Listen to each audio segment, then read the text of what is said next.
Welcome to the Hacking Your Health podcast with Ben Canning and Dave Kennedy. Two guys heading out to hack body, mind, business, and beyond. We are here to provide a single source, bullshit-free guide to understanding your body and how you can live better for longer.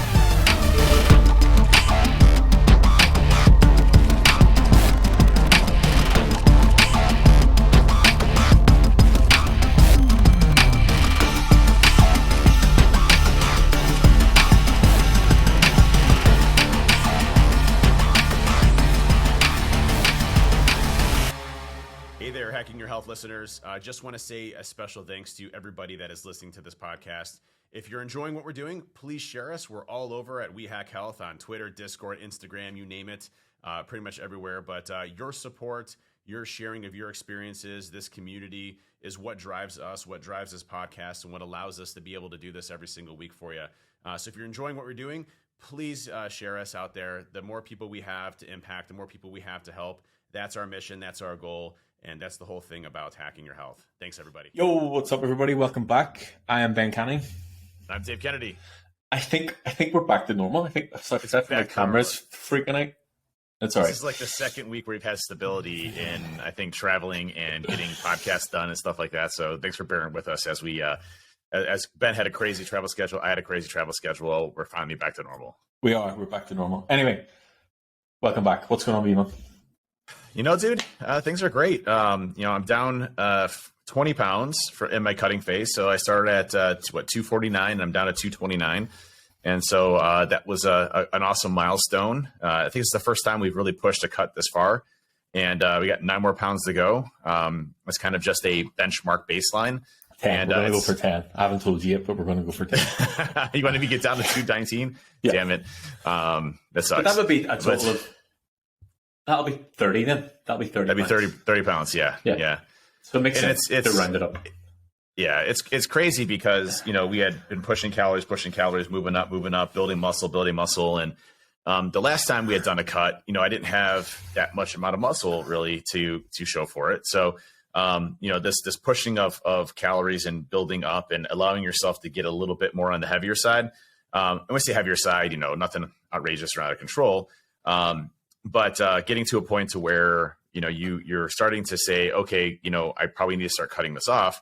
And then you actually go and do it and it works. And it's like everything we've been talking about and practicing and preaching, this is probably definitely the hardest cut to go through. And it actually hasn't been that bad. It's just monitoring my calories, tapering it off. The first couple of days are a little bit rough as your body gets adjusted to it.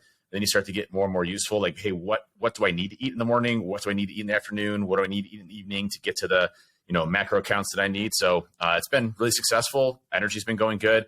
And it's been amazing to see as I strip the fat off, there's actually muscle underneath there, that you can see.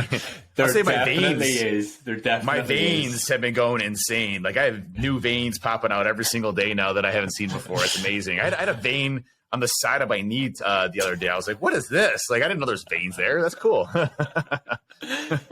definitely is muscle there. And it's funny because I was actually, it was on the call last night. Jason was talking about him pushing calories up, and that same sort of mindset is, all his life and everything he's ever done has been about losing weight. And that sort of transition to now gaining weight and being okay with it. And I sort of used you as an example. It's like, yeah, you do that. And it's then whenever you go through the next phase where you're in control to bring it back down, and it sort of solidifies everything that you've done, and it shows that you're in control, that you can control it on the way down, on the way up, on the way down. And it's at this point, exactly like you said in your check-in earlier on, you feel like you're almost at a new chapter of this journey, that that everything that you do, you're fully in control and you're confident with the system and the structure and how everything works. It's just like a normal day, I look at my MyFitnessPal, I see I have, 2,200 calories. Speaking of which, did you drop my calories? I have to check that. Are you mind fucking me here or not? No. So I missed that part if I did. So we'll talk about it. We'll get into it whenever we're talking about today's topic. But no, I didn't drop your calories. Well, I know you talked about the banking of the calories, and I got that whole part there. I didn't actually realize I didn't actually change the number. Okay. But it's good as to go into MyFitnessPal and you can see you really pay attention. I do. It's just I was driving, I was listening, and I got the whole banking of the calories, and we'll talk about that because that's today's podcast is getting into how do you handle the holiday timeframes and not put on 20 pounds eating delicious food and all that good stuff. So, but no, it's been good. Training's been really solid. I did rack pulls today for 500 for 10, which is a new PR for me. So I was just like, I know it's normally supposed to be RDLs, but I just, based on the travel schedule, my days were kind of pushed up one day. And I just did legs yesterday. I'm like, it's probably not best for me to do RDLs on the glutes and hammies since I destroyed them yesterday. So I switched to rack pulls. And Probably fine. probably a good idea. But did 500-pound rack pulls for 10. I was like, okay, this is looking good. But no, progress is good.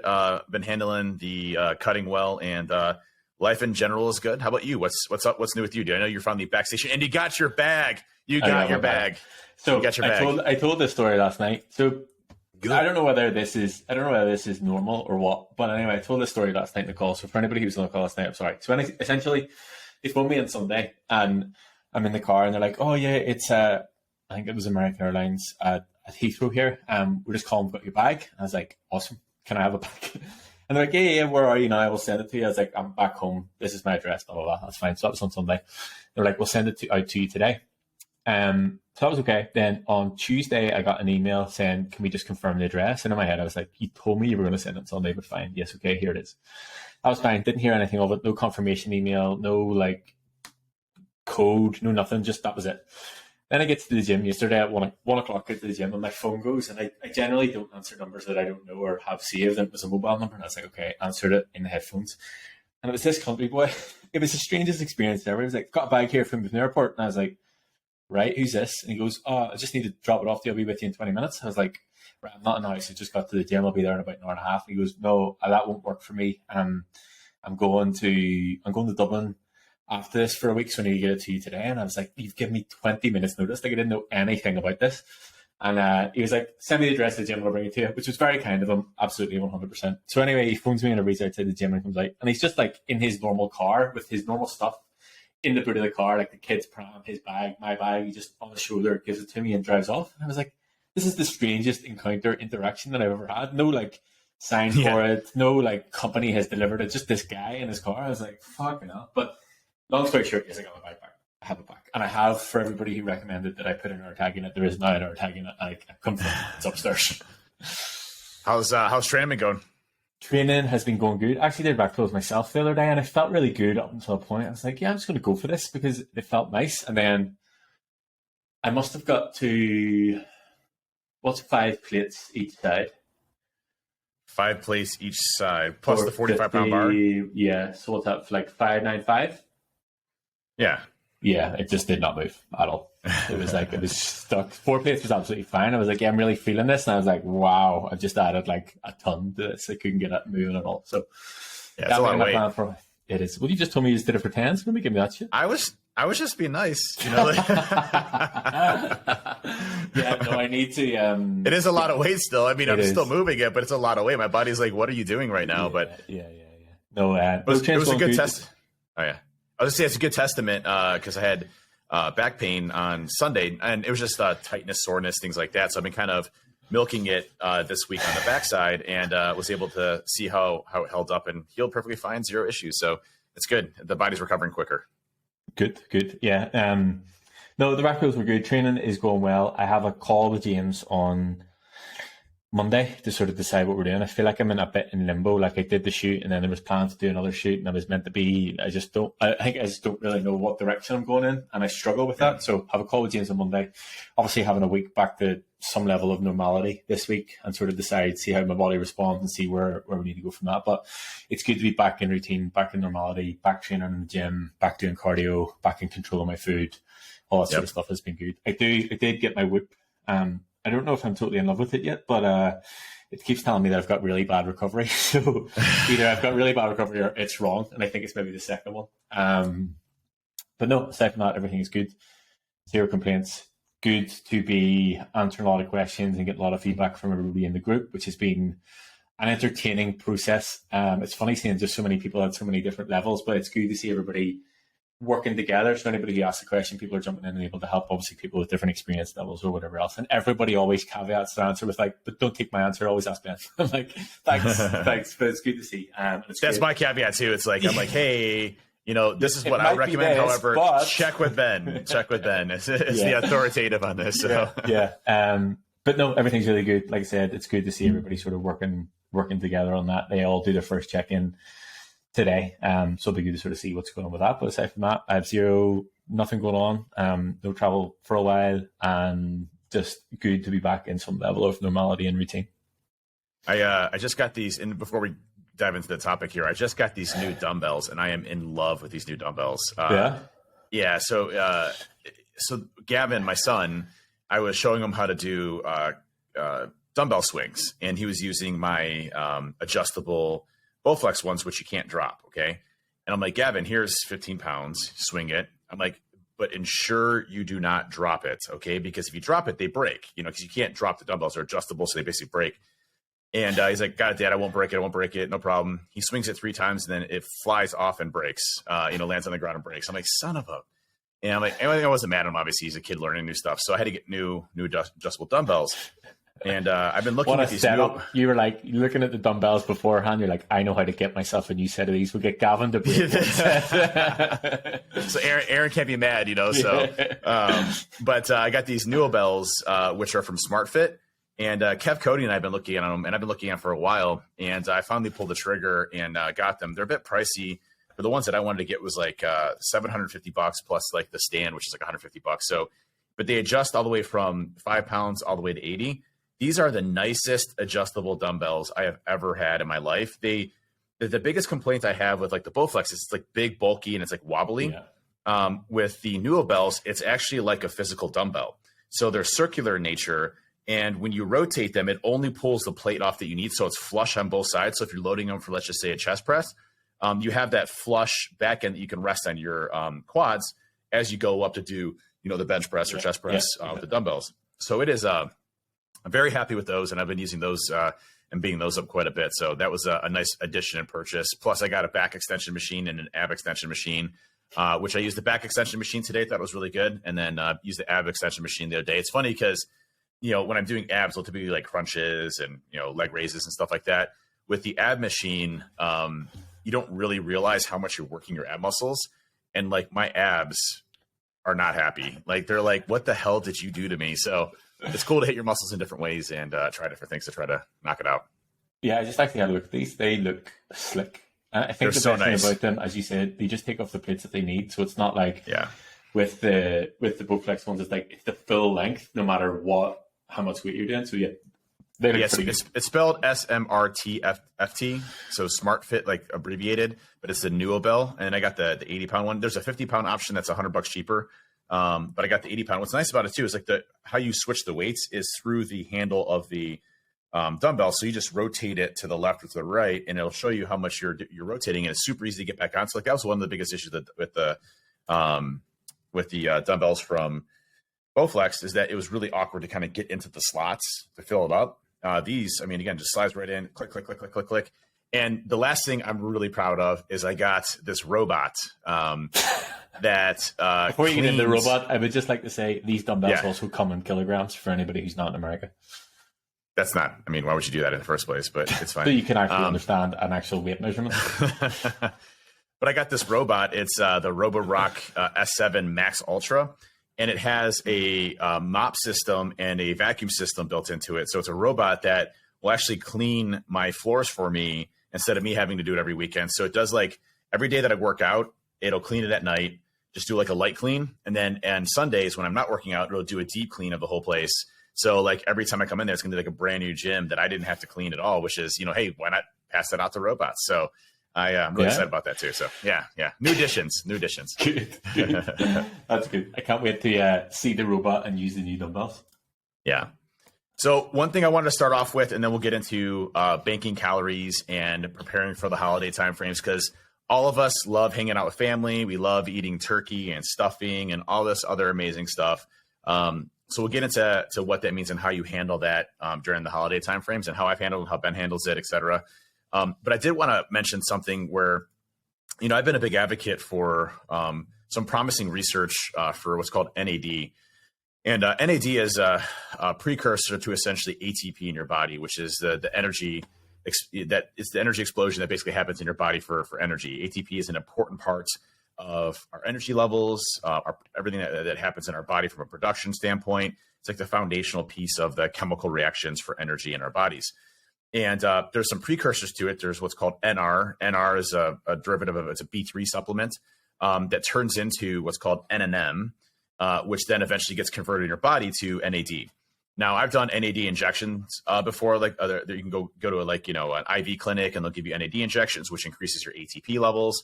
And as we get older, our ATP levels actually drop. Thus, our NAD levels drop, which means that we're not doing as much energy production as we get older.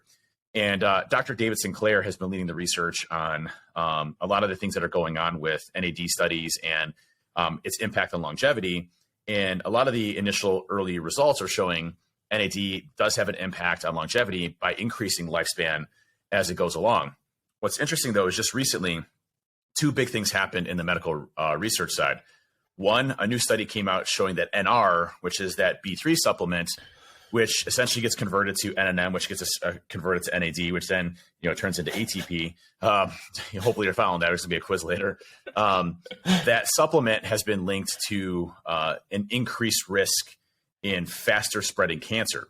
And it looks like the reason for that is cancer uses ATP essentially as a mechanism to spread. So the more energy production you have, the more ability cancer is able to actually spread throughout your body.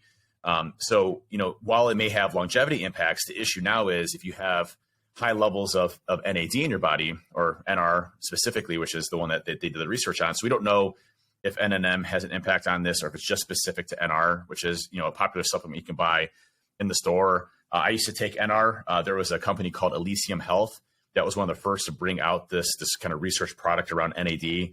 And then David Sinclair came out with all of his research and studies and all the other stuff. And I think he's a neurobiologist out of Stanford or Harvard, one of the ones out there. So I used to take it a while ago. I stopped taking it because I've been doing NAD or NNM as a precursor. And so it looks like I might want to chill on that as you go through. And it's, here's the thing, it's a balance, right? So it's not saying it increases your risk of cancer.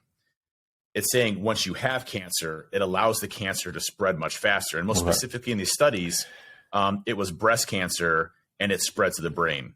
And basically it says that the amplification of breast cancer spreading to the brain was substantially faster, obviously for women.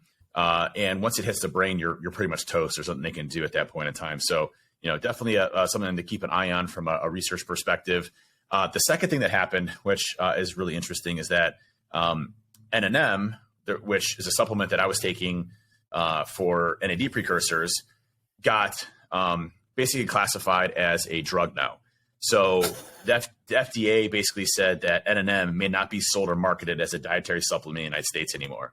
And it looks to be a private company that had a special NNM blend basically rallied the FDA to put cannot be sold as a dietary supplement. Now, this happened before on NR, when NR first came out, and the courts ruled that it can't be marketed as a dietary supplement. But then, basically they got sued. The FDA got sued, and then they opened it back up again, saying, yeah, you can't block a vitamin supplement from doing that. So most likely what's going to happen here is, they're going to sue. The courts are going to rule that the FDA can't do that. This private company has no rights over NNM as a supplement brand or vitamin or whatever, and go back to it. But right now, the whole NR, NNM, NAD stuff is a little bit, peculiar because, you see longevity studies having a large impact on people living longer. But at the end of the day, if there's a cancer risk or increased risk of ATP causing a spread of cancer, I'll probably stop taking it now as a precautionary until more research is coming out. So just a heads up, if anybody's taking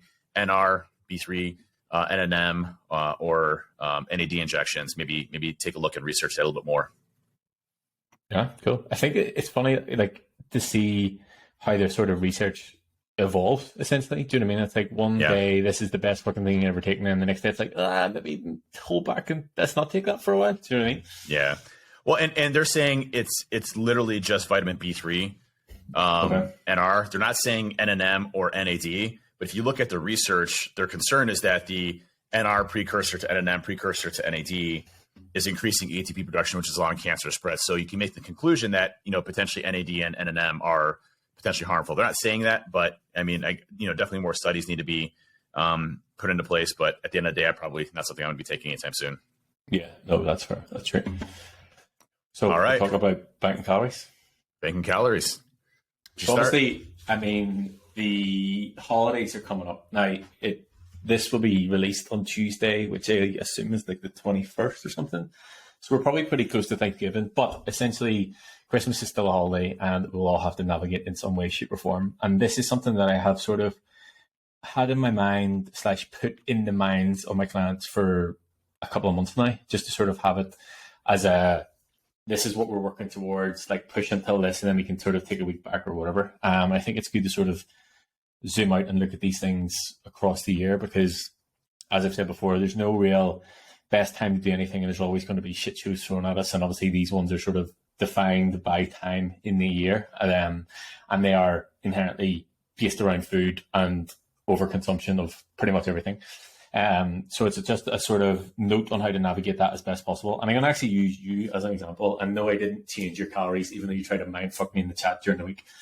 Essentially, what I did with you is I did kind of 2 weeks check-in at once. So basically, what I told you was keep calories the same for now, but coming into next week, Thanksgiving is Thursday, and you check in on a Wednesday, so there will be another check-in between them. But anyway, coming into the week, Monday through Wednesday, to bank some calories. Now, when I say banking calories, this can be done in many different ways. My preferred way to do it is up to 20% of your calories up to 3 days before the event. You can also do like 100 calories a day across a week, whatever it is. The reason that I prefer the up to 20% up to 3 days before, it's a short time to sort of stick to that, and you can actually bank quite a substantial amount of calories, obviously depending on what level you're at. If you're at 2100, banking 20% of them is going to give you an extra 600-ish calories, just in a sort of 3 day, 1200. 1200? Yeah, 1200. 1200. Just in a 3 day period to bank that for the day. And actually, I genuinely did not work that out earlier on, but I did tell you then on Thanksgiving to have a quote unquote high day of 3,200 calories, which pretty much falls in line exactly with that. So I didn't necessarily change the number as to what your calories were at this week, but I did tell you to bank them and then have a high day on Thanksgiving with an allowance of 3,200 calories. And I think that the good thing about understanding how to bank calories is it allows you to have a normal life and not avoid situations and not feel restricted. If you know that it doesn't even need to be specific to the holidays, but if you know you have an event coming up, a birthday, a weekend away, an anniversary, a meal out, whatever it is, if you know that you're going to overconsume on calories at a specific event, essentially you want to bank the calories so you have the allowance for it. It's just a case of looking at the calories that you have across the week and just dividing them up slightly differently. And if we break it down to the very bare bones, if you're going to eat like an asshole at the weekend, don't eat like an asshole during the week is essentially what it looks like.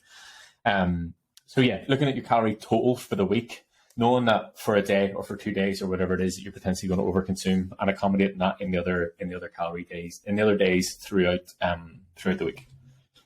Yeah, and if you look at the last podcast on Huberman Labs with Dr. Elaine Norton, Dr. Norton went through an extensive amount of detail on how our bodies operate, how they work, but most specifically, at the end of the day, it's calories in versus calories out. So if you're going into a situation, especially around the holiday timeframes, where you know you're going to eat fairly heavy, remember that going into it. So maybe that, the day of, you don't eat anything else other than that one big meal, right? Or, if you're just going to say, screw it, I'm going to not bank calories, I'm going to eat, what I need to, just know that your progress is going to be delayed slightly, for a day based off of those calories. So, there's just different ways of handling it based off of your own situation and what you're doing. For me, what I plan on doing, based on Ben's recommendations there is banking calories throughout the week, eating less, fewer calories for a few days. So Monday, Tuesday, Wednesday, less calories for those days. And what I'll do, as a sidebar is what I've been like, currently I'm at 2,200 calories. What I've been doing is in the mornings after my workout, I'll take, 50 grams of protein and 3 packets of oatmeal. Ends up being about 520 calories, which is, 1/4 of my day's calorie intake. but I'm getting, 60 grams of protein and I'm getting about 55 grams of carbohydrates with a low amount of fat, which is going to help me recover glycogen stores after a workout. It's going to help me with the protein synthesis side, where it breaks down to amino acids, where I'm building muscle because I just got done working out. And then from there, I don't eat until usually 12:30 or 1 o'clock, where I usually have, a meal that is, usually a combination of, salad, brown rice, chicken, steak, whatever. And that's usually my meal. And that ends up being about 40 to 50 grams of protein, usually about 500 calories. So at that point, I'm at about 1,000 calories that day.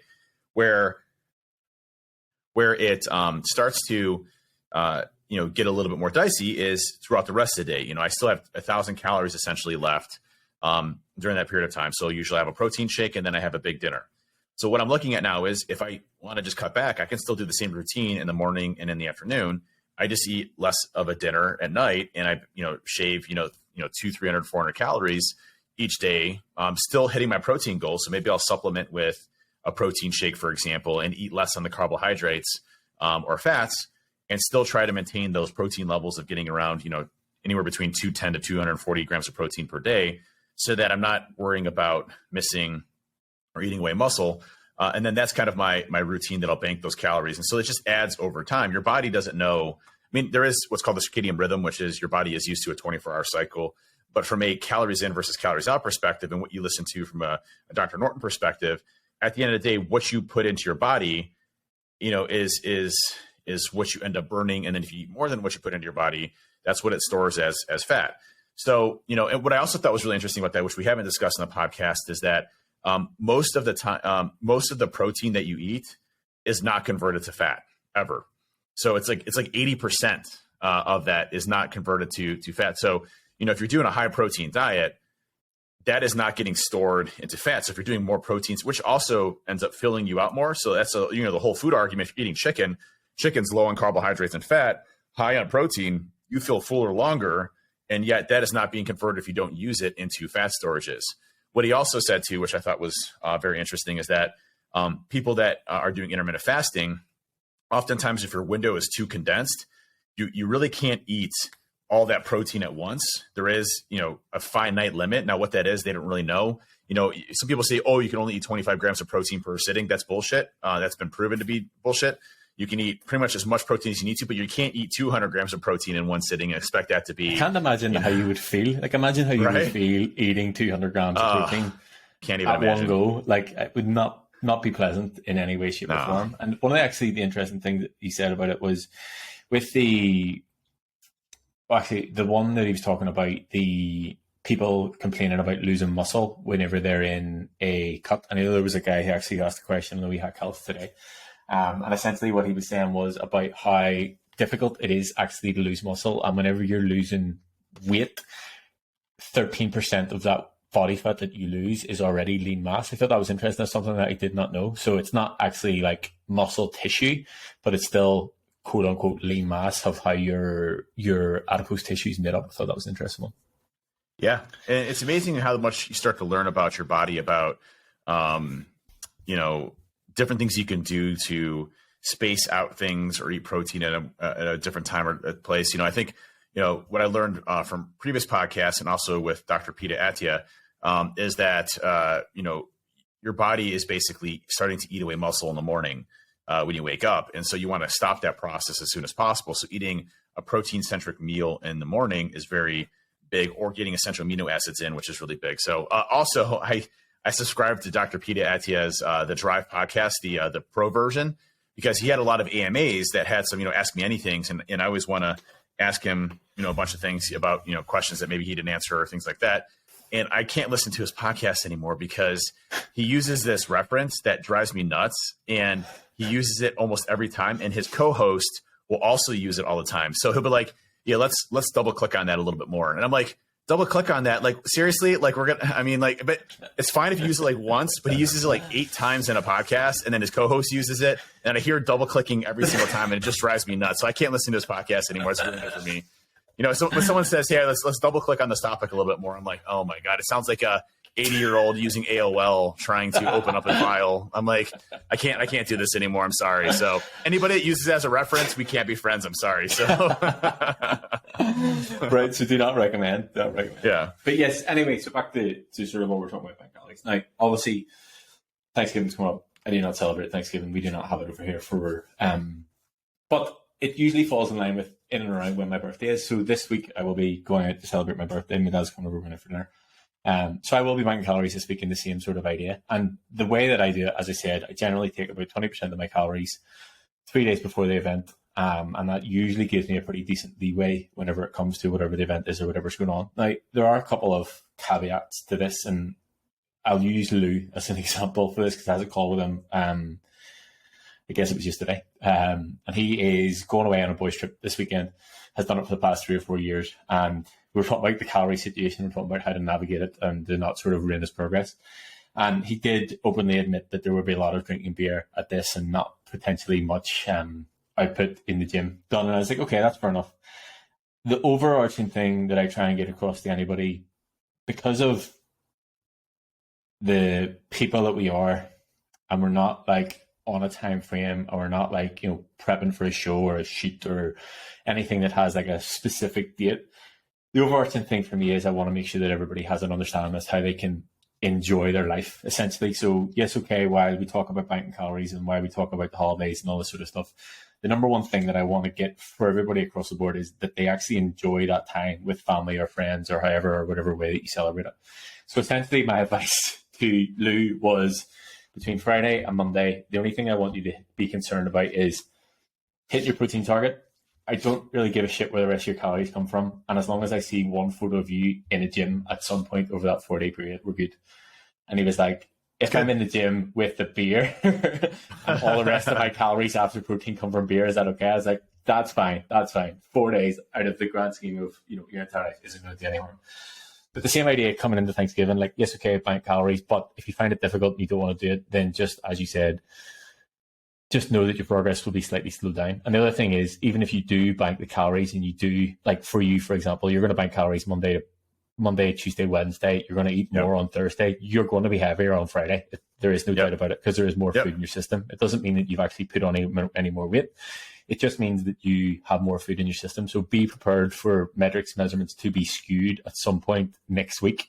The other thing that I want, I guess everybody, but specifically talking to you, and I said this in your check-in, don't know if you picked up on this point, but I want you to be a little bit more in tune with how you feel in your training sessions the couple of days after that. Because obviously with more fuel, essentially you should feel much better. So it'll be interesting to see how your sessions are on like Friday, Saturday. So what's even better is that Friday is a push day. So that's my favorite day. Let's see if I can start PRing on those things there. But no, I definitely want to plan on doing that. And what I always try to do in holiday timeframes too is remember that, you know, old you versus new you versus where you want to go, your objectives, everybody's different. For me, when I eat for Thanksgiving, I may have like just a little portion of stuffing, for example, maybe a little portion of cranberry sauce, but I load up very heavily on turkey and chicken and ham, you know, so very protein centric meal. So I would say 70% of what I'm eating that day is going to be protein specific and a whole food that I'm eating versus, you know, some of the other things. And I enjoy that, by the way. Like I love having a big plate of meat sitting there. And, you know, afterwards I'm tired the same way as I am eating a bunch of bullshit. You know, and I'm stuffed of food, and that's great. But, you know, I probably pounded 80 grams of protein right there, you know, or more, just by eating, you know, a bunch of food. So, you know, you can do that and still eat very well, but just being centric around what you're doing. And again, if you think about it from a thermodynamics and thermogenics perspective, you're eating that protein, and 80% of that protein isn't going to be turning into fat. So you can kind of play with it a bit. And again, as Ben said, you're going to be a little bit heavier the next day, but eventually, you know, your body's going to either use it or lose it, and you're going to, you know, use it at the bathroom, and, you know, you'll be fine after a couple of days, back off of that. And it's funny because, like, I don't fret the next day things. When I start to see consistent weight throughout the week, that's when I start to get concerned, right? So if I start to see my weight upticking from Monday to like Friday, I'm like, okay, something's wrong here. You know, what am I doing differently? What am I eating? Am I not taking into consideration some calories, or am I snacking on things that I shouldn't be, that I'm not equating for? Like, what's causing that difference? Whereas before I was losing, or, maybe you've lost 20 pounds, for example, and, your total daily energy expenditure has dropped because you have less mass that you're working around. So, there are calculations that you have to kind of consider as you start to go through all this, especially during the holiday timeframes, to be really mindful of exactly what you're putting in your body, how much you're putting in your body, and getting right back on track to eating normally with counting your calories, or what you're used to from a normal routine perspective. Like today, like now that I'm at 2,200 calories, I've been out for a while, I technically don't need to count my calories, and I'm still going to, but I know everything that I eat throughout the day, and I know what that equates to from a calorie perspective, and I'm going to probably be within 100 to 200 calories period of time. Ben's clicking, click, click, click, click, click. I was just checking something. Click. But those calories are going to be relatively consistent because I eat the same things, day in and day out. And the funny part is, like, I know you say, like, and this is the nutrition field as it has evolved. It used to be very focused on restricting foods. And what was really cool about Dr. Lane's podcast, Dr. Lane Norton's podcast, is he said, what we find from people, and Huberman validated this too from the science perspective, and Dr. Norton's obviously big on the science, is that if you're restrictive on your food, your body craves it more. So, what they found through nutrition is that you can eat pizza, you can eat things like this. You just do it within moderation and within your caloric intake of what you're doing day in and day out, right? So, for me, everybody's like, oh, you shouldn't eat your trigger foods, or, blah, blah, blah, or you should have, and I always like the ones that are like, oh, do you have cheat days? I'm like, what's a cheat day? Like, why do I want to have a cheat day when I just eat what I want to, just in moderation within the calories that I need to do on a regular basis? So no, I don't have a cheat day, like, because I eat this food that I want to. And I'll just say, I could literally eat chicken, rice, and broccoli every single day for the rest of my life, for breakfast, lunch, and dinner. Like, I love chicken, rice, and broccoli. Like, that is the most sustainable food for me. I'm contemplating canceling Tavala and just getting a rice cooker and prepping, for like the whole week of just chicken, rice, and broccoli. Cause like, I love chicken, rice, and broccoli. It's funny, cause like Tavala, if they have a chicken, rice, and broccoli option, I'm picking, I think I get 7 delivered a week. Seven. I get all 7. Yeah. It's like, that's it. I'm like, cool, we're good. I keep moving. But, again, sticking with the foods that you like, that's fine. But remember, if you're going to have a piece of pizza, don't eat 10 pieces of pizza. And if you do eat 10 pieces of pizza, just recognize that you're going to be, back a few days, based on the amount of calories that you consume, and get right back on track again. So it's just a balance of better days than not, more days, keeping under a restriction to lose the weight or whatever your goals are. And what I really like about how you structure the programs, Ben, is that, when I'm in a bulking phase, there's a difference between bulking in a methodical, slow approach way, and bulking of just like eating whatever the hell you want to and stuffing yourself full of a bunch of junk and then getting a big beer gut, right? There's a big difference between those two lines of approaches. And even when I was eating 4,000 calories a day, it was whole foods, it was the right type of foods. And it must have taken 6 months to build up to 4,000 calories. We had spent a long time progressing just 100 calories here, waiting a few weeks, see how my body adjusts, 100 calories there. So, just because you're in a bulking cycle doesn't mean you just get to eat whatever the hell you want to. Now, there's more flexibility there. So if I do decide to eat, a pizza, I might be able to have 2 pieces of pizzas, within that piece, but I'm not going to do that on a regular basis just because it's not the right type of nutrients that I want for my body. Yeah, actually, you reminded me of a quote that now I'm gonna credit Helmy, because I saw it on last night and I've heard him say it before. It maybe has potentially come from somewhere else, but I'm totally going to butcher the entire quote because I can't pull it up because it'll be Helmy speaking on Instagram. But anyway, he basically says that when you're in a bulking phase, calories will determine weight gain. So you can eat more calories and gain weight. As you're saying, if you did it from pizza and cheeseburgers, then yes, absolutely, you would put on weight. But the macros will determine body composition. And the example that he was using, one of his clients was eating, I think it was 820 grams of carbs, which is insane. Whenever he said, "Oh my god, 820 grams of carbs!" Yeah. But He was still maintaining, I think it was 90 grams of fat, and that's essentially what he was saying. Like, having that good macro balance on the way up will allow you to sort of stay lean throughout the whole process. And actually, I have to shout out to Luke from the client group as well. I meant to do this last week because he sent me his photos probably just before we got the podcast done. But he, in his checking photos every week, I'm like, I can't fucking see what you look like because you're so fucking hairy. Genuinely, I've never said, I was like, we need to get rid of some of that hair. And he's like, yeah. Well, so anyway, long story short, he got his back waxed, he shaved his chest, and he has abs. They were there the entire time. But I was on a call with him. Wow, they're there. Yeah. I knew they were there.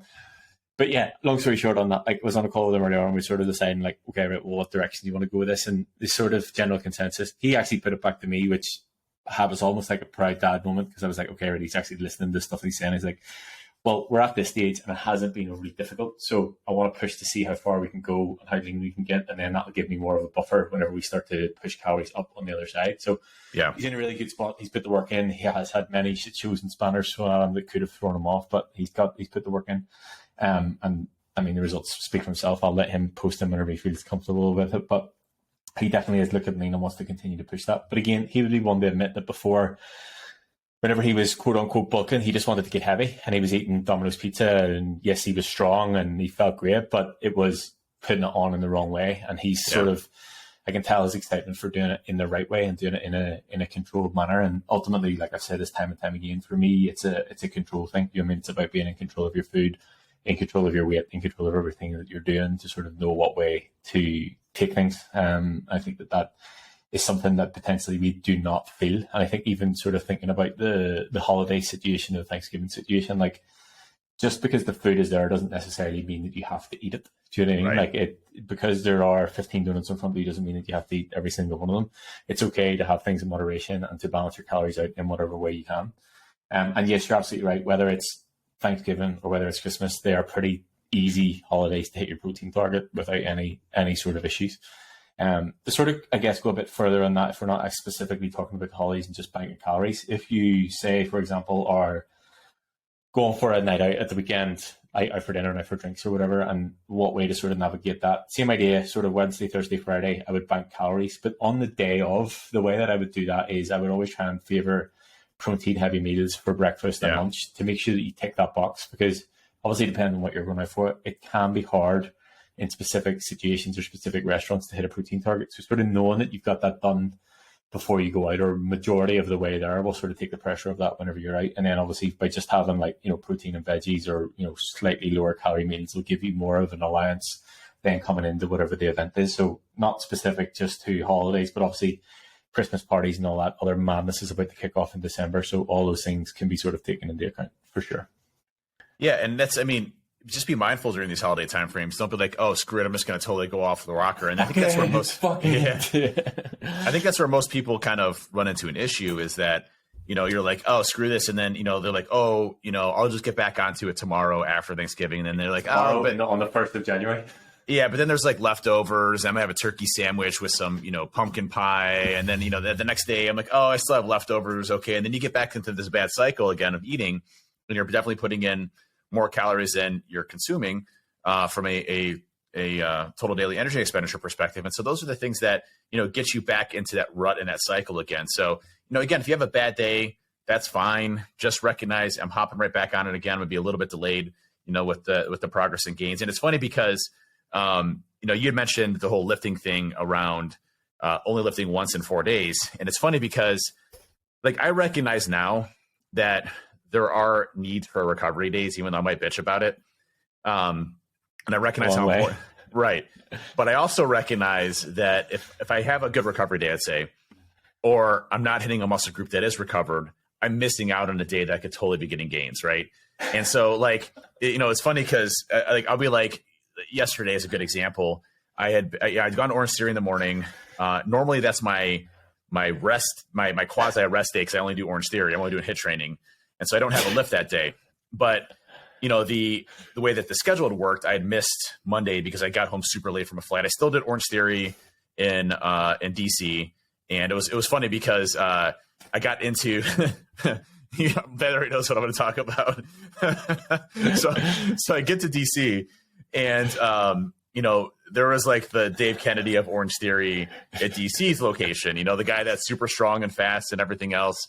And, you know, and I like to pride myself of being the fastest and strongest in my Orange Theory, at least for all the time ones I go into. There might be one in the afternoon that I don't know or whatever, but and if there's anybody that listens from Orange Theory, it's honestly, I have an issue with the competition, but don't worry about it. It's just it's me. not personal. It's a Dave. It's a Dave. It's a Dave. It's nothing to do with anybody else. Nothing to do with anybody else. Everybody there is awesome. But so I get there, and there's the Dave Kennedy of Orange Theory of DC, and I'm like, oh man, this guy's fast.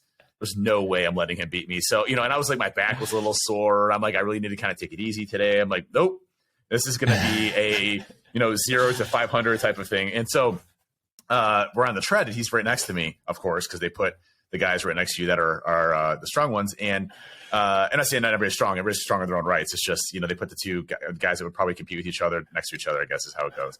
And so he starts running at like a 7 pace, and my pace is normally an 8. So I just go to my normal pace, which is an 8. And he looks at me, he looks over, and you can tell, like, he's clearly looking at my miles per hour and how fast he's going. He looks at his and he bumps his up to 8. So I'm like, whatever, and I keep running, I'm doing good because I know I can pace myself at an 8, and I know that I can last the whole session with all the all outs and the pushes at like an 8, 10, 12 pace. Okay. So we start getting to the pushes, and he's at he goes to like an 8.5, and I'm at a 10. He looks at me and he goes to a 10, and then he just drops down. Like, he's like, he couldn't handle it. I'm at a 10. Everything's fine. I make it the whole time. Totally beat the Dave Kennedy of the DC thing, and left very happy with myself. But anyways, that's, but so I missed my day, flying back. So I had gotten back home late, but it's funny because like I had to do legs yesterday. And, it was just a long day. I woke up at 5 a.m. to go to the 6:30 Orange Theory. I had meetings all day over at Binary Defense. And so, I didn't have the opportunity. It was funny because I bring protein for everybody. I have protein bars. I have protein shakes. I'm handing out protein to everybody at the meeting. And you're the guy from that GIF. You are the guy. 100%. Protein's so good. Yeah. But I get home and it's late and I'm tired. I'm like, I hate lifting at night now. Like, I love lifting in the morning. I'm like, but it's a day that I could be getting gains on my legs and my biceps. I'm like, there's no way I'm missing this day. Like, it's not happening. I'm like, and so when I told myself that, I actually got excited. I'm like, hey, I need to go lift. And then so then I go downstairs and I lift, and everything is great. Right. So I think a lot of it's what you tell yourself, but at the end of the day, like, I don't want to miss a day not getting not progressing myself forward just a little bit more, because I think that's an important thing for me. Yeah, and just what you're saying there about how you hate lifting at night. I hate lifting in the morning, but I had an appointment that lasted the entire day on Tuesday, and the only way that I could get my lift in is if I trained at 7 a.m. So there I was in the gym at 7 a.m. hating my fucking life for being there, but I still got the lift in. I'm just having a quick look through the Google. There's an anabolic pumpkin pie recipe. So if you want me to send that to you so you can have a protein centric pumpkin pie for Thanksgiving, then we should be good to go. Nice. But yeah, I think with the holidays coming up, number one, obviously you want to enjoy it and spend time with your family. Number two, recognize that whatever decision you make is going to impact you one way or another, in terms of your goals. If you're listening to this on Tuesday, the day that it comes out, then you have today and tomorrow to bank your calories, which is still plenty of time. And you don't need to eat like an asshole comes Thanksgiving. Now, I don't know. Obviously, it's different, I assume, for how people do it, how people manage it. Probably do it, whatever all day thing, one meal thing, do it at the weekend, do it with friends, do it with family, whatever it is. But whatever way you're going to do it, just be mindful of your goals. And if you want to sort of continue to make progress, then just be mindful of every decision that you make in that day will impact you one way or another. And just not necessarily worry about what the scale is going to do the next day. Obviously, I have, everybody within the new group that I'm going to sort of be prepping over the weekend in terms of how to navigate next week. I'll put a bit in their check-in sheet tomorrow, but I've already had a couple of questions about it, and it's just a case of, they're so early on, they're 1 weekend, and that's the holidays. They're like, oh, fuck. But again, probably a little bit part of the reason is why I started it whenever I did, because this is the sort of time of year when the shit hits the fan, the wheels fall off, and people don't really know what they're doing, and they just hit the fuck it button, and they'll start again next year. So to sort of finish out the last, I guess, 6 or 7 weeks of the year strong and being a sort of ahead of the time position come January, I think it'll be good for everybody involved. Yep. And listen, everybody, these times around these holiday time frames are some of the hardest for us because we're with family, we're with friends, we're drinking, we're having a great time, and that's some of the, that's why you always hear the New Year's resolution. Okay, well, after this stint of Thanksgiving, Christmas, and New Year's, I'm going to start fresh because I'm just going to destroy my body from a caloric intake perspective, alcohol perspective, lack of sleep perspective during these holiday time frames. And then starting January 1st, it's going to be a whole new leaf and I'm going to do something completely different. And that never happens, right? The consistency is never there. So practice your discipline during these periods of time, own, your mistakes, but at the end of the day, just know that, you can make it through this on a better note, and think about that as a challenge. I mean, I look at this as a challenge of this is just my personal challenge. I want to get down to 220, I guess 219 now, faster than not. Okay. Because it was funny because I was telling Ben this the other day, I'm like, I'm really enjoying being lean, but I also miss being big. Having a little bit more meat on me. I've said that to you. Yeah, but I've never experienced it. I've never experienced that though. Yeah.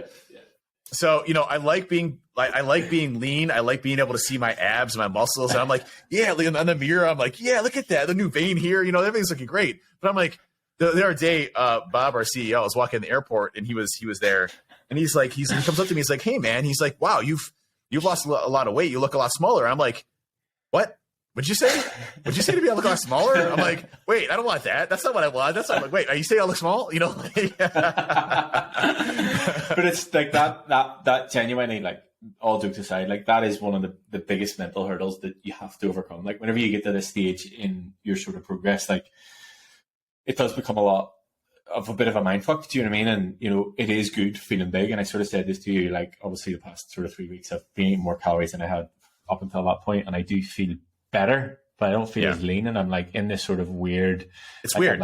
I'm kind of lean, I'm kind of feeling bigger, and that's why I need to have a call with James. I'm like, what direction are we taking this? If you tell me, right, we're going to get leaner again, and I have that as my goal, then that's cool. I know what I'm doing. Or if you tell me, fuck it, right, we're going to start getting bigger now, I'm like, okay, that's cool. That's the goal. So I'm just in this sort of like limbo phase. But yeah, it is big time. And what I will say to anybody who's in that sort of similar situation, and there are a couple of people within the new group that are pretty much moving into a muscle building phase, just of where they're at. You will have to battle that mentally, and it is tough, but you need to sort of zoom out and think long term with this. And it's something that I'm not going to say I regret it, because I don't, but if I were to do things differently, I would have went through an extensive time period of pushing calories earlier on in my training career, and spent like 2 years essentially in a bulk to get bigger and not worry about every time that, 2 of my abs disappeared, freak out and have to cut back down. Like you need to commit to whatever the goal is. So even with us, like when we get you to that 219 mark, which will be exciting. Whenever we get to that 219 mark, the next thing that we're going to commit to is pushing up calories again, and we will commit to a time frame of that and we'll work it out. And it's like, okay, yes, there will be a time within that block of, if it's 6 months or however long it is, that the definition will start to disappear, and you will go through that. Oh, but I miss being leaner. It's like, this is the goal. This is what we're working towards. We'll have a target set for it, whether it's a time frame or whatever it is, and then we'll do the same thing on the way down. And it's just a cycle, and rinse and repeat the process. Yeah, and it's funny because if I were to go back 2 years, so we've been together for about 2.5 years from a training perspective. Sounds so romantic. It did. I was like, sounds like we're dating at this point, right? But where do I even go from there? But if you look at like the 2 year period that we look back on, right? Right now, if it was the same mindset that I have right now, I wish I would have bulked heavy for 2 years. However, I did not have the same mindset 2 years ago, and the steps that we were able to accomplish during there gave me the ability to do what we're doing today, and I would not have been successful back then. So I look back at the past 2 years, I'm like, this is spot on exactly how it should have gone, and I'm happy with the results of where we're going. But at the same time, I'm like, I just want to get bigger now. I want more muscle. I want to be stronger. If I had said to you, it's exactly that. If I had said to you 2 years ago, right, we're going to spend 2 years getting bigger, you'd have been like, I'd say you're crazy. What? I'd be calling you every day like, Ben, I'm so fat. I'm going to be fat again. I'm going to be big again. This isn't going to happen. I'm like, what's going on? I'm freaking out. What's going? And you'd have to hear that every single day from me, right? Even to get your head around a 2 year time frame at that point, especially, like it just wouldn't have worked. No. And even now, like if we did decide to look at a 2 year time frame for whatever, like it would be broken down into different sections and sort of like in manageable time frames. Like I can't. if I think about the change in you and me in the past 2 years, like there's no way either of us could have fathomed that whenever we initially spoke. Do you know what I mean? There's no way that you could factor in everything that's going to change. So you need to break it down into those smaller chunks and time frames. But yeah, hindsight's obviously a great thing. But yeah, I look back at the past years, like that's exactly, it was as perfect as it could have gone. As perfect as it could have gone. Yeah. And then when we get to 2019, we can go, right, we're going to bulk for 2 years. I don't know about that long, but we're going to go for a little bit. But yeah, I'm excited about it. But I think the one thing before you finish up and wrap up and tell everybody all the good shit you usually do, the thing about on the way up this time is, and the same for myself, I want to stay as lean as possible with it throughout. Yeah. And the way that I will look at it is, I'll take a baseline, probably actually if I think about it time frame wise as to where you're at now. And when we start to go past that on the way up, we'll just pull things back down. So in my head, the thing that I always like to think about is I always like to be like 6 weeks away from where I feel like I should be. Do you know what I mean? If I need to get lean, like I can do it in 6 weeks. So instead of putting on, like granted, the last time I did it, I let things go, work, whatever, excuses, whatever. But generally day to day, like, you know, whenever I work in the gym floor and I was a little bit more in tune with everything before moving fully online, like I was always relatively, and I was always like 6 weeks away from wherever I needed to be. Yeah. And use, like I said, where you're at now as a baseline. So whenever you start to creep past essentially where your body fat levels is now on the way up, then we can put things back down and always stay as lean as we are, because there's no real need to push up beyond that. It's just a case of, you know, calories for the sake of calories, body fat for the sake of body fat, whenever we can do it in a much more controlled fashion on the way up. And then it means that you don't need to endure, not that it's been really difficult for you, but you don't need to go extreme on the way down the next time. Do you know what I mean? Yep, makes perfect sense. And I think the slight caloric surplus and slight caloric deficit are the two ways of kind of handling this as we go along and keeping it, you know, lean. Again, I think Dr. Lane there was, you know, basically talking about that. He's like, it's not healthy to be big with muscles and have a huge gut. You know, it's like, that's not the intent of things. And again, if that's your goal, that's totally fine. If you just want to be bulky and strong, that's totally cool. But, you know, for me, my goals are very different in what I want to accomplish. And I want to stay relatively lean, you know, less body fat, the better, and maintain more muscle and grow more muscle. So it's just the balance of those two things, right? And as I go higher and higher and higher in muscle mass, my total daily energy expenditure will increase from a calories perspective and vice versa. So next time we do a cut, you know, maybe it's only 2,400 calories that I need to drop down to versus 2,200 to get that deficit. So it's just playing with your body, figuring it out, looking at the numbers. It's so much fun. And, you know, it's just a journey where you learn new things, experience new things, and have a good time doing it. But it's the successes that forge you. And, you know, right now I feel like $1 million and I feel like I can accomplish anything with it. So kudos to you and your coaching on that, obviously, for getting me to this point. Kudos to you and putting the fucking work in. Like, there's no doubt about you've been showing up and ticking the boxes. So would not miss it. And that's what it is. Checking the boxes. At 500-pound rack pulls. So two secrets to success: check all the boxes every single day and do rack pulls of 500 pounds. That's right. That's right. And then everything will go along with that. So no, but hey, I appreciate everybody joining us today. Please do not do that. No. But I appreciate everybody. I will say though, last thing before I cut out again, I will say rack pulls have been instrumental in my lower back pain, building out my lower back, but most importantly, how much I've shot up in strength from a deadlift perspective. So, you know, if you're struggling from a deadlift perspective, rack pulls are absolutely fantastic for that. And it's basically kind of like a half RDL. You're basically pulling up from your knees, and, you know, the most amount of exertion is going to come from your lower back. So if you struggle with lower back pain, you know, start off lower weights, but you'll see yourself in your back starting to increase substantially. And I don't get lower back pain anymore for the most part. Obviously, I had a little bit of soreness there. That was because I was doing, you know, 520-pound deadlifts for 5 sets or 5 reps, and, you know, a bunch of other heavy, stupid weights, which is awesome. But you know, I had a little bit of soreness, but not hurt. So rack pulls can be a great way for you to increase your deadlift as you're going along. One of my favorite exercises for back, period. And it's just awesome to be able to load just an ass ton of weight on the thing and be able to, like, you know, move that type of weight. So anyways. One of my favorite as well. Yeah, it's amazing. Well, all right, folks. Well, appreciate you hopping in today for this week's podcast. We'll be back again, normal time, normal place, normal, you know, stationary positions for all of us. But appreciate everybody tuning in to Hacking Your Health podcast. If you like what we're doing here, please share it out with your friends, families, folks that you think would benefit from this. We love seeing the community grow. It's been awesome to see it. I'm noticing so much more uptick in the Discord servers, as well as on social media, on Twitter and everything else. It's been really cool to see the progress of all the folks, people just starting off all the way to extremely advanced. So shout out and kudos to all of you sharing your journeys and positivity. It helps everybody else out as well. So thank you all very much. Tune in next week for another podcast episode of Hacking Your Health. Catch you next week.